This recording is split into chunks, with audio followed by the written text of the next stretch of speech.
Papua punya bahasa sendiri, budaya sendiri, ras yang berbeda. Jadi, kenapa sekarang jadi bagian dari Indonesia? Kenapa bukan negara merdeka seperti Timor Leste?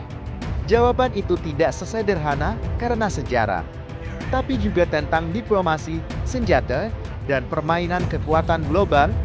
Hari ini, kita bongkar cerita sebenarnya. Kenapa Papua tidak merdeka? Sejak abad ke-19, Belanda hanya menguasai sebagian kecil Papua Barat.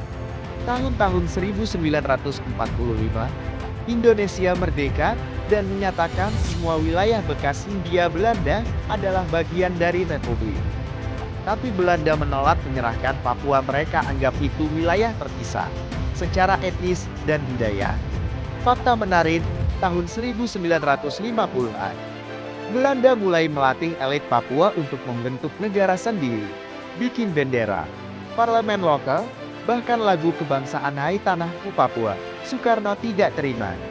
Desember tahun 1961, beliau mendeklarasikan Operasi Trikorat membebaskan Irian Barat dari tangan penjajah Belanda. Indonesia mengirim pasukan khusus menyusup diam-diam ke Papua. Tapi sebenarnya, ini lebih dari konflik Indonesia-Belanda. Ini adalah bagian dari Perang Dingin. Ais takut Indonesia akan jatuh ke blok komunis kalau tidak didukung. Maka Presiden Kennedy menekan Belanda untuk menyerah. Hasilnya, New York Agreement tahun 1962. Berdasarkan perjanjian, Papua diserahkan ke PBB, lalu ke Indonesia. Dengan syarat Indonesia wajib mengadakan referendum bebas disebut Act of Free Choice, penentuan pendapat rakyat, tahun 1969.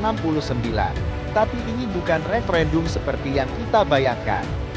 Mereka dibawa ke satu tempat, dijaga ketat, dan semua memilih bergabung dengan Indonesia. Banyak laporan menyebut proses ini tidak bebas dan penuh tekanan. Bahkan dokumen-dokumen rahasia AIDS di kemudian hari menyebut Act of Free Choice was amokre.